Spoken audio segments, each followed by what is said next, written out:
Hello, viewers, and welcome to another edition of Reminiscences. We are in Jos, the Plateau State capital, in the home of ALHAJI YAHAYA KWANDE, who is a veteran civil servant, served in various capacities, including permanent secretary here in the Plateau, and then ambassador in Switzerland for the Federal Republic of Nigeria, in addition to various roles in politics and public service that you'll hear from him. Your Excellency, I'd like to welcome you to this program. And to start by asking you, I read somewhere that when you are very young, when you are being brought up, you are actually brought up in a kind of mixed culture. You are both a Muslim and a Christian, and also in traditional religion. Can you give us an explanation on these early years of your life when you are brought up? Assalamu alaikum. Thank you very much indeed. It is true. That's why I call it in my book, Religious Maze.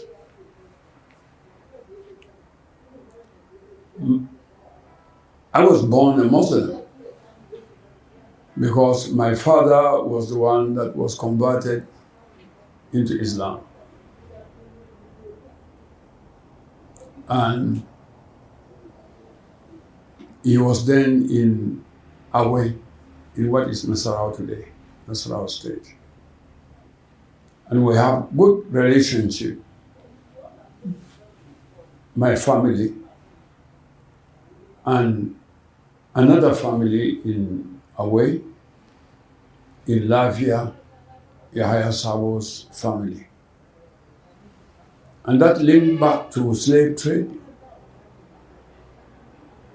because they used to come from Kano, the grandchildren, the grandparents of ALHAJI YAHAYA Sabo, and that's why he has the name Yahaya, and he's the same man that was given to me Yahaya.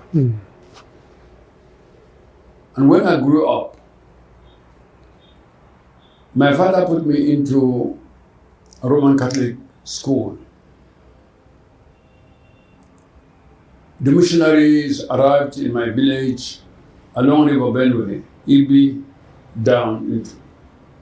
My village was one of the very few, or even just two, Shandam and Kwande, were the spots that the missionaries settled. And they started, of course, with a kindergarten school.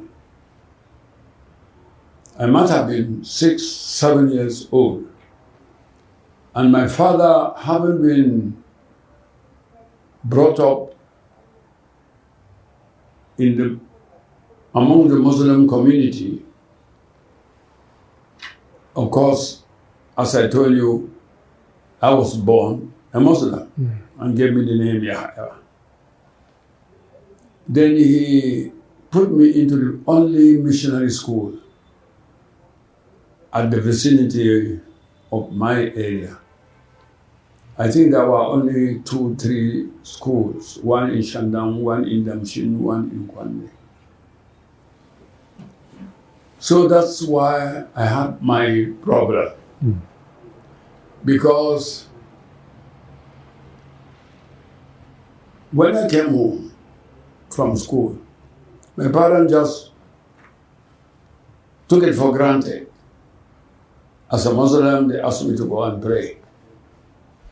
In the morning, they got me ready to go to school.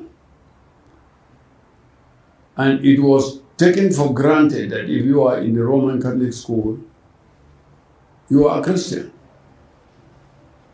So I was in the Catholic school. People teaching me catechism. Even now, you know how a child, the memory of a child. I can even recite Latin, even at age 93. And I left the place, I think, at the age of 12. But I still remember what I was doing there. So I was in my home a Muslim, in the school a Christian. There was a third one. Having been born among the royal family of my village, and at that particular time, I believe 90% of the inhabitants were idol worshippers. And the chief of my area being the head priest, and this is the head of my family. So there was a tradition then that annually they gathered all members of the family that could be present and anointed them. So you went to the shrine? The shrine. Yeah. So being one of them, I used to go, and so the priest, the idol worshippers, were anointing the elders who were members of the family, of the royal family, and the grandchildren that I was one would come forward.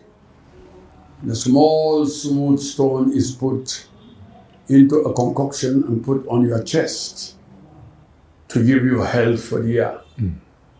Can you tell us more about your education? You have hinted how you started becoming an auxiliary teacher. How from that very modest situation or background did you manage to find yourself in some of the best universities, including England, to be educated? Well, if you ask me, I must have been a very lucky human being. I just found myself educated. I don't know whether I actually went through formal education. In Riyadh, as an assistant teacher, I had no primary certificate. But when I went to Wasi, then I was selected among some young men and sent to Toro teachers training, vernacular teachers training course in Bauchi here. With the primary 4 education, I was admitted into the vernacular teachers training. It was a place for non-Hausa Muslims. Mm. All the students in Toro were coming from the, how do you call it? The non-Muslim area, like Plateau, Southern Zaria, Sekin Kagoro, number 1, was, they were the first one, the Bongo Jaws, and these were the people from the Tiv area, were the people that were being trained. Bauchi was training some set of teachers, but mostly from Hausa-speaking area and from Muslim area. So the 2 colleges in Bauchi, one was for, they used to call us for Arnas, for pagans. They call it a pagan school. In Toro? In Toro. And there I had difficulties again in practicing Islam because most of the students that were with me were Christians. And from there, they posted me to, I spent only barely 1.5 years, because I was supposed to have been an intelligent one of the boys in the school, because I did the 4-year course in 2 years. Because when I was in Toro, Teachers Training College, or Vernacular Teacher Training, that was the name given to the college. I was then, while I was there, somebody by name Idris, a young man too, did his middle school but was dropped because he wasn't doing well. And so they sent him to Toro from Okai. And when he came and found a vernacular and he could speak a bit of English, so he was so proud and so he didn't want to be left in class 1. I was put in class 1. So he argued it out. And they gave an examination to see whether he was actually, in fact, above the level of those that he put in. By chance,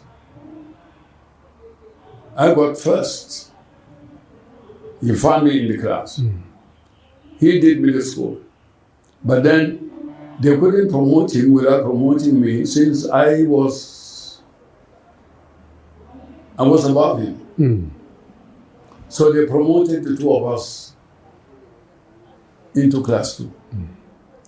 While in the class 2 vernacular teachers course, he still was making noise. So at the end of our second year, we didn't finish. Then they told us that an examination was going to be given to the whole class, all of us there. And there was a vacancy in class 3. And so therefore, whoever that passed to the first position and the second position, particularly the two of us, if we drop below number 7 in the class, we'll be left there.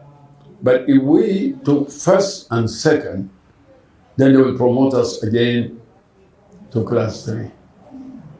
And by chance, I got number 1, and he got number 2. So they promoted two of us again to class 3, all within a year. I came late, of course, in the school. That is another story. So all of us went into this class and were coming towards the end of the year. Then we were tested at the end of the year, and I got number 1. And was given my certificate, my vernacular teaching certificate. Then let me take you to, you said somewhere that nobody chooses teaching, as a choice. No. I didn't. Nobody asked me because there was no alternative. I just found myself teaching. When did the alternative come? When did you leave teaching to go into the wider civil service? Well, in Kuru, where I was teaching these prominent Nigerians, something happened. I had 36 students in my class, standard 5, and usually you couldn't cross to the middle school or to full secondary school unless you passed an examination class 6. But I was only teaching class 5. So I asked Mr. Roy, R. Roy, who was then the principal of the school, if he could allow me to test those in my class so that they would have experience. next year to get into examination for promotion into secondary school. So he allowed me, and he asked for permission. My 35 students in my class, except one, failed. The remaining one, like Don Kalbali, if you ask him if he has a standard 6 certificate, he hadn't. Because they were all promoted into the secondary school from standard 5 that I was a teacher. Then Mr. Roberts, T. Roberts, was the provincial education officer on the plateau. And he was all the time also teaching occasionally in the science school. Well, they call it now science school. In my time, it wasn't a science school, it was just a secondary school, government secondary school. So when he saw my performance, he recommended that I should go to Katsina Higher Teachers College. You see, I kept on going into places that I didn't choose. So we took the entrance examination with my friend and Major Mohammed from Bauchi. And then I went to Katsina. So in Katsina, I did my grade 2 teachers college. This time I could, having not got formal background in a secondary school, I found it very difficult. My English, written English, was so difficult for me at that level. So, and at that time too, I had an idea that this is the place I could now be a proper practicing Muslim. So I moved from I don't want to call it a civilized area or a developed area of Katsina into Kankorovi, right inside, because I wanted to feel being a practicing Muslim and learning Quran. Then, after a year, I failed my examination because I was concentrating more on learning to be a good Muslim and forgetting what brought me to Katsina. But of course, I moved back and I was able to finish. That's how I left Plateau. And I was now in Katsina. And that probably will bring me to, while I was there with my friend, Mohammed Mikaswa, then Ian Kefi, we stumbled over some girls, and one of them being same mother, same father with Isa Keita, who was then the Minister of Education. Is his junior sister? His junior sister? Junior sister. Yes. And said she wanted to marry me. And I had only a bicycle. Of course, I went with my wife, also a princess from Shanda. But I think if you read my book, you will find that is the beginning of the change in my life status. Because from his help, I never taught again. So you married her, right? I married her. Yes. I never taught again. When I came back to Shanda, they made me administrative secretary to the council federation. How many now was a Lantan South, Lantan North, Shandam, Mikang, Kwanpan. The whole lot were in one native authority. So that's how I got out. And they appointed me and administrative, private secretary to a minister. What was your experience like in this? We hear a lot about those days of Sadona, of how the North was united, civil servants were dedicated. Is this the kind of experience you had? What was the experience? What did you learn from working with people like Sadona in those days? Well, not only Sadona alone. Sadona was among some dedicated elders that were his mates in Katsina College. So they were really dedicated leaders. So we were in school actually, and they tolerated us. I remember when Sadona asked me to write a small memo for him. I still have a copy. When I read, I held myself. All the tenses were wrong, but he tolerated it. He took it and put into his, and acted on it. So I must tell you, we were actually walking and learning, and they were really tolerant of all the mistake. I went to swear in front of Sir Gawain Bell, who was then the regional governor. The secret, because I was handling the oath, officials, oath. Yes. And I said, I swear by the name of Her Majesty, the Queen of England, and her heirs. As heirs. I couldn't differentiate. Yes. But nobody did anything. I couldn't see something wrong until evening when I came to greet Sadona.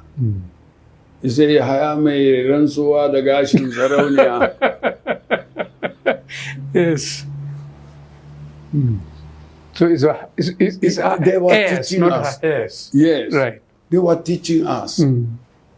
Some Lebanese in Kano were coming to see Sadona, and I was with him. So I went out to see them, who they were and who they wanted. I went there. Who are you? They say, we are from Kano. Just that, I went back to Sadona and said, they are from Kano. Then he said to me, and so what? Then I went back again. I said, what do you want? Then I went back and I asked them. They said they want to see Sadona. Then I went back to tell Sadona, they want to see you. Then he said, have they got appointment? Then I went back. I kept on going. Then after that, he said, Yahaya, you would have done all that we have done in one go. I never forgot that. That was a wonderful teaching. When did you become a PAMSEC? When you were, at what point were you moved from the regional to back to Plateau as permanent secretary? Ooh.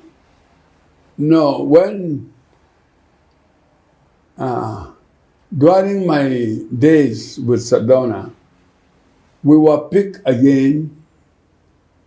We were selected with Abubakar Umar and Hayatuddin, Gidado Idris, and Madakin Gwandu Idris, and many of us. Idris Koko. And Jeddah in Yola. We were many selected to go and be trained as proper administrative officers. Now, you have taken me back where the coup is. Yes, 1966 coup. You are a senior civil servant in Kaduna. Then No, from Bonu. Yes. Then I came to Premier's office. Yes. In 66. Yes. Then one day, in the evening, myself, Girado, and Umar from Bauchi, Abubakar Umar, was sitting and praying in about 5 o'clock in a small pond. Then Akintola came, the premier of Western Nigeria. So we had the rumors going on. He came to see the premier, right? He came to see the premier, right, in an evening. And people saying, these Yoruba people are cowards, this and that. But the man was right. So to look down upon him, they asked junior minister to take him to the airport, going back. So he went back. It was that night that they struck. So the report was that he came to warn the premier that something was afoot, yes. That they should, from there, go out of the country. Because he came with a plane. Yes. But they didn't trust him, I believe. So, while we were there with him, that evening I saw Brigadier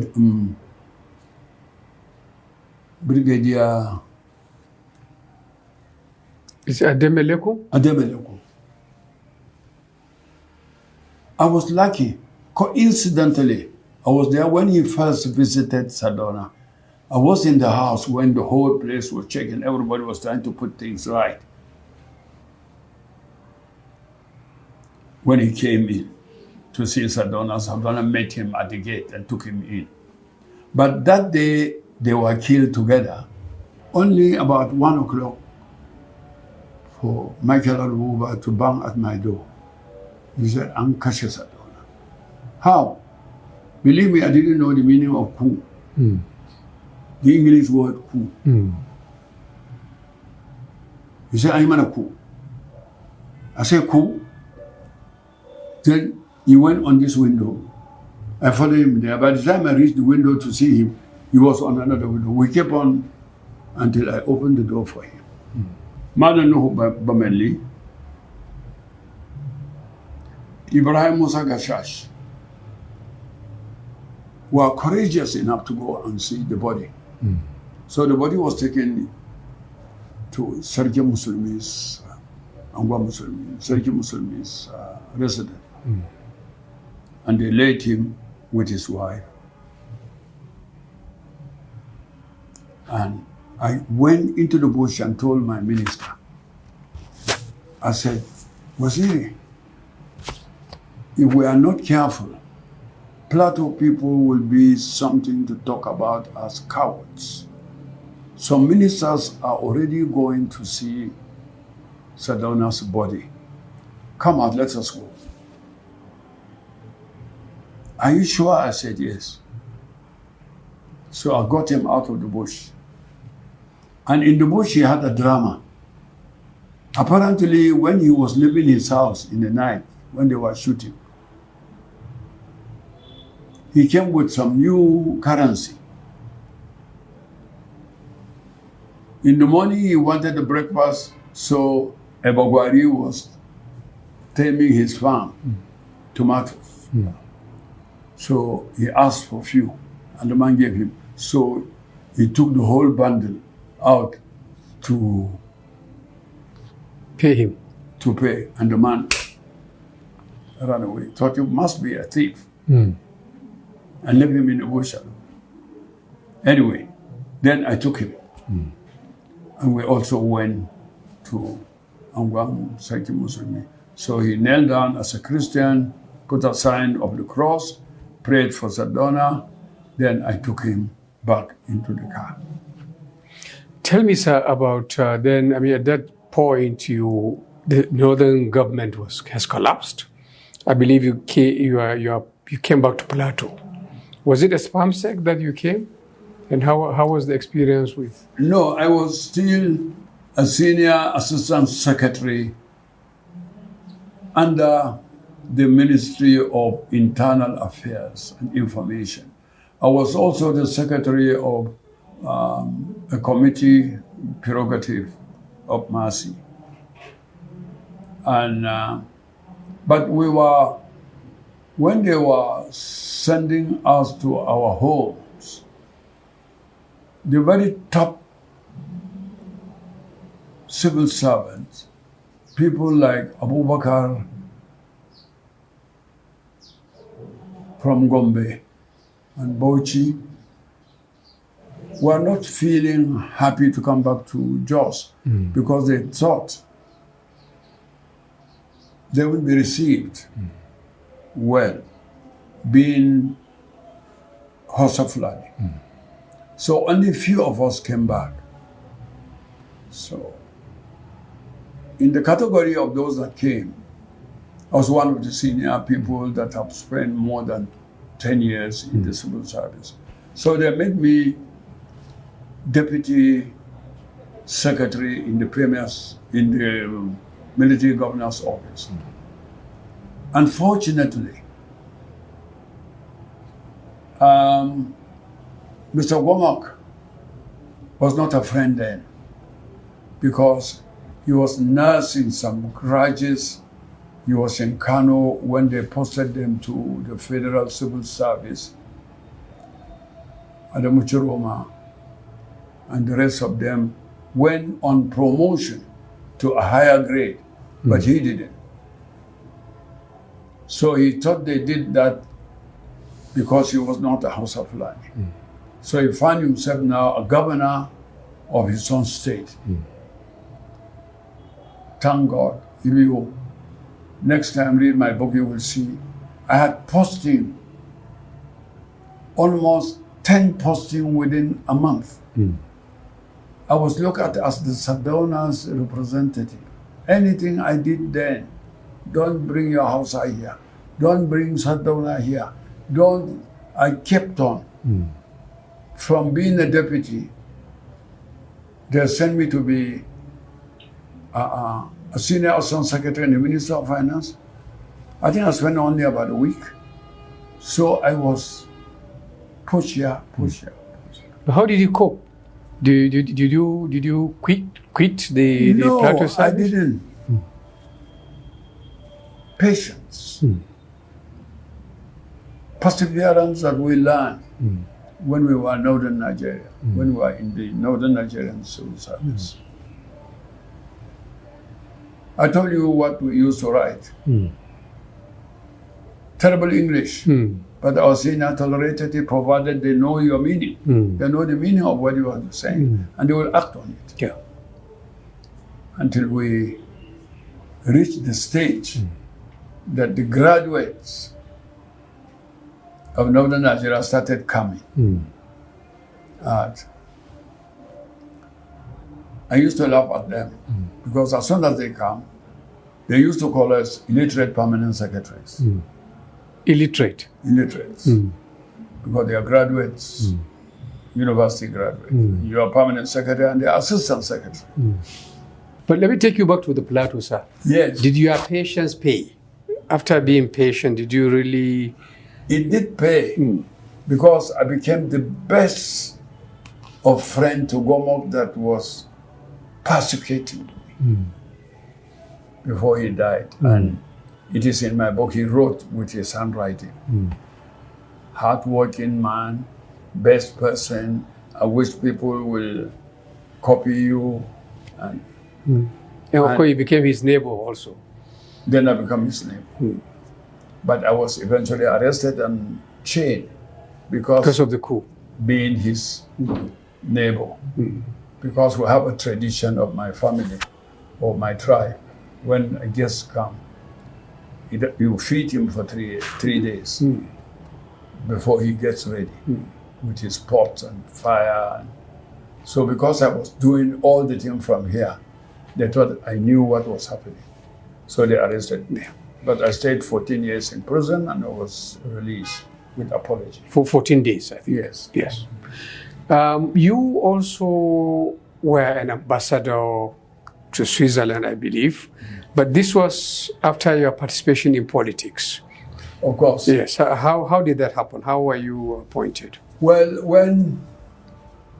with all this juggling, when Gomo died, leaving me with the relationship, my colleagues then turned me into a foe. I was then again another enemy. The man who didn't like me at the beginning. So therefore, they were writing. He appointed me permanent secretary of Commerce and Cooperatives. I was in the office only about 2-3 months when the coup came. Then all my colleagues, at that time with Murtala, every civil servant, or most of civil servants, wanted to show how honest they were by accusing others. So you have to pinpoint to pencil your colleague and say he's dishonest so that you will be the honest man. So they were accusing also, they were listing, give me a name of those in your ministry that are not good, rotten, this, so that they can pull them out. It was during that time, I was suddenly saw my name number 1 in the list of those that were to be probed. They probed me. I have a letter of apology at the end, after 2 years. That's how I left the service. And you joined politics at that point? Yeah, when I left the party, I must tell you that Alamu Abdullahi, the chairman, the present chairman of APC now, Abdullahi Adamu was the secretary to a company, Bepco, a building company on the plateau. He was the one that invited us to his house. That was my first time of partisan politics. I wouldn't say I was not a politician during Sadona because we were used. But as partisan politician, it was Abdullah Adamu that dragged me into it when we were establishing NPN. And that's how I got involved. And to the extent that when they are talking about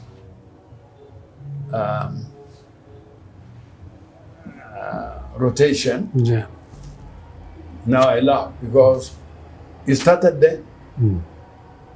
When Akeloe, Ikweme, and the rest, we went to Lagos. And they said, oh, look, NPN followers are from the north. We concede the presidency to you. Give us 3 names so that you don't give us 1 name. And when we elect him, his loyalty will be to you. So we came back to Kaduna, 5 from 19 states. And selected, we couldn't produce 3 only because Taka did something. He was being managed like an egg because we wanted northern Nigeria to be intact. So whatever we were doing, we were looking at his own interest. He knew he wouldn't be elected. They elected Ademochiroma, Metamasule, and then he himself asked his 5 people to say Taka, Taka, Taka. So he alone from Benue got 15 votes. False vote, fake vote. We couldn't tell him anything. He said, what is the rules? What is the condition? So we allowed him, so we went with 6. 6 names. 6 names. That's how Shagari emerged later on. If you take that analogy now, we are in a situation where our brothers in the South are saying, do the same to us. Rotate it now nominate somebody from the South to be the candidate. What will you say to that? No, but we did it already. You know, I don't like the, since it is not an item of our constitution. Any political party like to win. You are planning to win. You don't plan to please somebody. However justly the whole thing is, you are planning to win. If you will take your brother of the same mother and you know he's the one that will win the election, of course you promote him. So it was that situation that we reciprocated by Obasanjo being. But when he came out and the crisis with Abiola, believe me, I was there. We sat down and said, these people have been wounded. They have been harmed. We don't want Nigeria to break. He didn't ask for it. We said, let's go to the West and take somebody after Abiola. So, but I would say that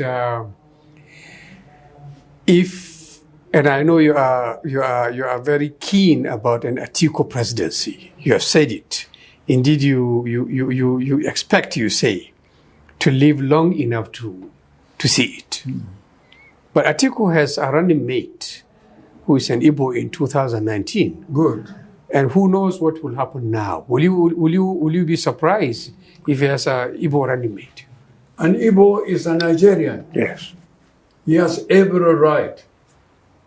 But the rest of Nigerians are studying to see how far he gets to. A second, number two can never be number one in activities. He is a deputy. The only person that I'm afraid of is a wiki to be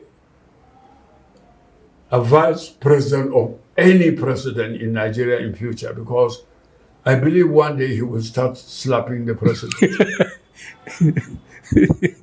the way he is going. I didn't like him when he was commissioning this commission. I was so happy. I said, look, we have somebody. Rivers were our friends. Then suddenly, when he started abusing the deputy governor of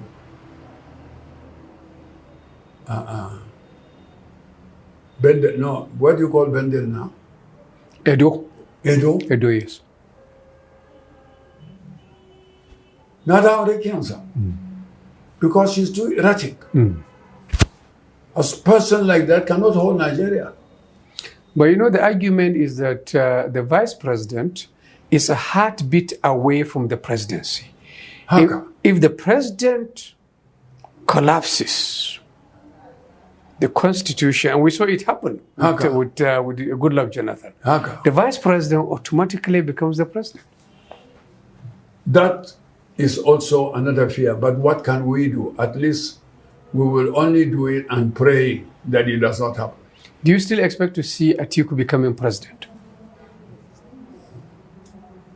I've always thought that he was a president.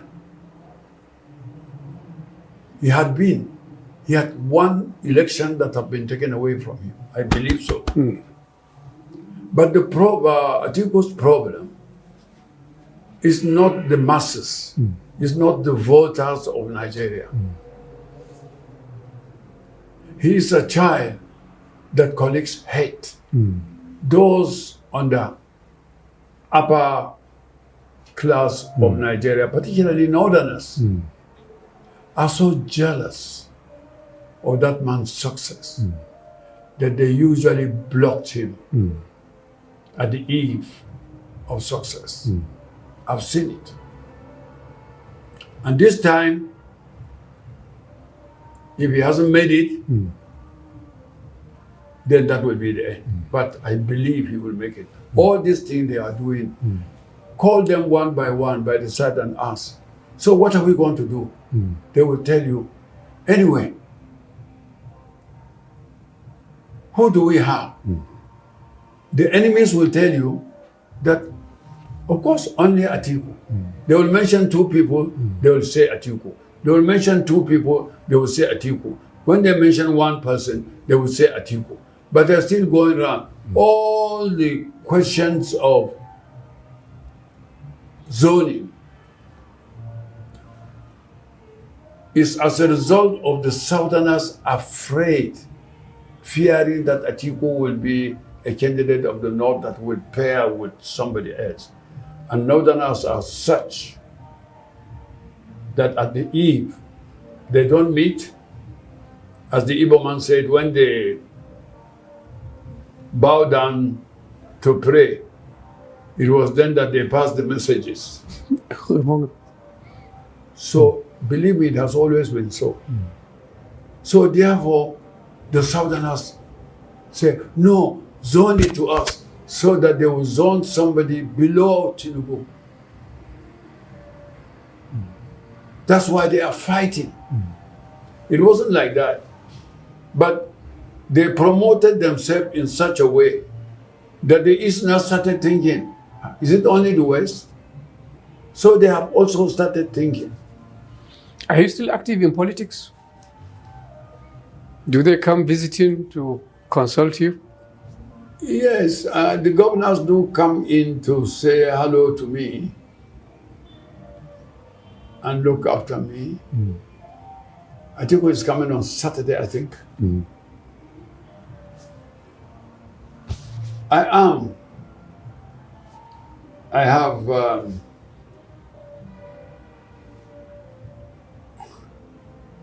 I'm interested in politics, but the body will not allow me anymore, no energy. You may not believe that I've been up there for 3 days. It's only today that I came down. I see. Not that I'm sick. I had the grace, God's grace that 93, I still walk without a stick. And I still have my memory still working. So therefore, I sit down and look at television and listen to. I knew that they were lying. However, whatever they did, they will come to the position, PDP, of saying everybody should contest. And it's because of what you. They were trying to block it. And with our tactics in the PF since Shehu Yaradua, we still have it. Let me ask you something about your situation here in Plateau. You are here in Jos, you've always been here, yet there is crisis always between Muslims and Christians and killings and destruction, yet we never had it affect you. How do you manage to navigate this conflict? Well, it isn't deep in the heart of a Hausa man hating. All they wanted is to be recognized. And I have been fencing for them. Why should Lafia have a Kanuri man be in the emir? How far is Lafia and Maiduguri? Very far. They were there and they conquered them. Some places they accepted them, they are fair with other people. Now you cannot even know who is a Kanuri man because every Gwandara can put marks on his child and he becomes a Kanuri. So you don't even know who is who now. So therefore, they have no problem. But in Jos, I have told Bango, you know this word Bango?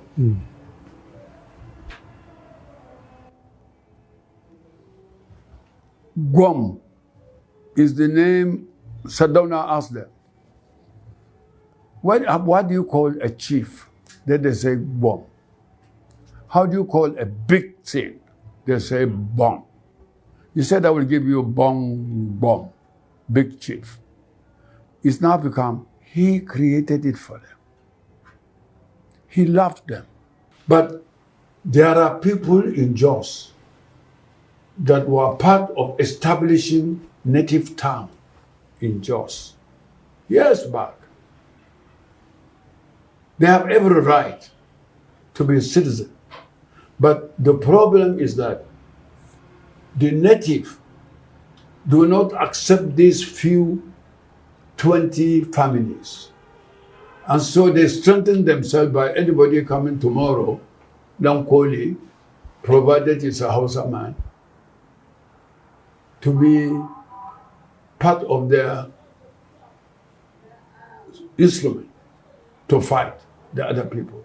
Otherwise, it is an easy, look, my son, Suleiman, has won election, House of Representatives, 2 terms in Jos. They know I am not a Hausa. They know I'm from Shandam. They know my son is from Shandam. But these people are not actually discriminated. The natives of Jos. The native of Jos. The Hausa native. They are not. It's an example. He's even contesting the 3rd term. But the people refuse to accept those that should have been native, should have been part of them. And because they do not accept them, anybody coming from Katsina, Kano, tomorrow, he can get incorporated into the family for the purpose of strengthening the fight. So you're blaming the Hausa community for intolerance. That's part of the problem. No. Yeah. It is the native that are intolerant. Okay. That's why they're always fighting me. I always tell them, these people have no problem with you. Leave them.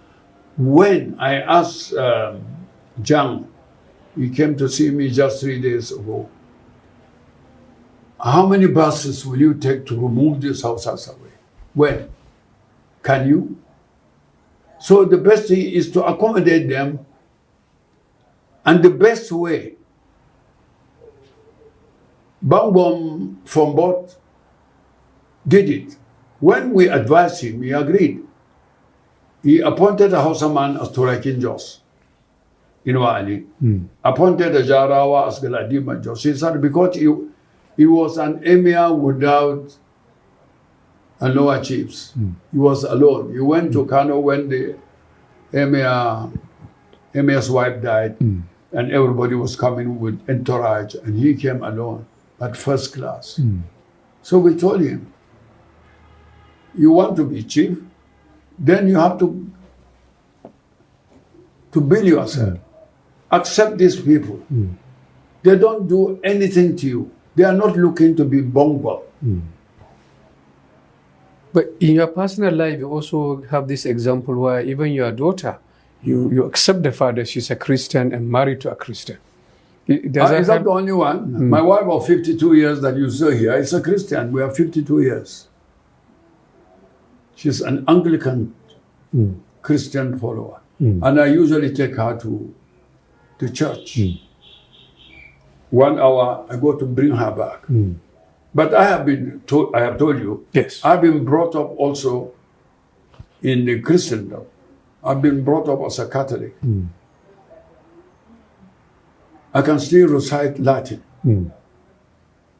So you don't feel threatened amid this conflict in Jos? No. She is on her own. When we are joking with each other, as soon as she comes back, I tell her, which of the God did you meet today?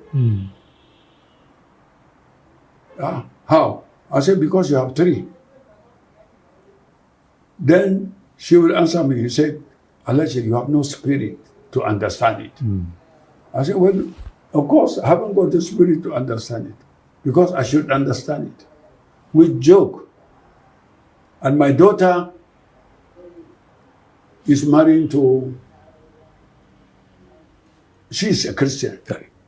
She's also married to a Christian. I took her to the altar. They say, have you got a Christian cousin that will take your daughter? I say, why? She's my daughter. Because her mother died 1 hour after she was born. So I sent her to my cousin in the Netherlands, Mr. Darlon, who brought her up. Then she was indoctrinated. And when she came back, I sent her to Kasena, to Bakori Secondary School, thinking that that's where she will be converted back to Islam. But unfortunately for me, the soldier, when general in Katsina, had also a Christian wife and had a child, a girl also that was Christian. So they put them together in the same room.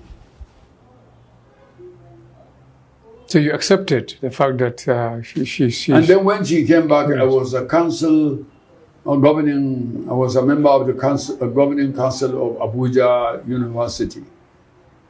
So I put her in university. She wanna meet the same girl that she left in Bakori, in the university, and they were in the same room. And one day I had my daughter evangelizing. Eventually she married. I said, good luck to you. Let me ask you about your chieftaincy title. What has happened to it? It's 30 years. 33 years. 33 years, yes. Are you still expecting, or have you given up? My cousin is now there. I'm 93. Okay. But if they gave me, I would have still gone, even if I was 100. You know, this thing is like a poison. Yes. So I went there not fighting, but I went there to be reinstated because we were in court. So when they gave my cousin, the following day I congratulated him and sent him all the regalia of a chief. That is the end of it. We are still together. Thank you, Alhaji Yahaya KWANDE, for this very engaging talk, really very insightful. Thank you very much. We wish you... I hope you have what you want. We wish you long life. Yes, indeed, I've learned a lot. Thank we wish you long life and continued service to our country. Thank you very much indeed. Thank you. Viewers, that was a very long and I hope you found interesting episode of Reminiscences, and I hope you will join us again in this program. Goodbye.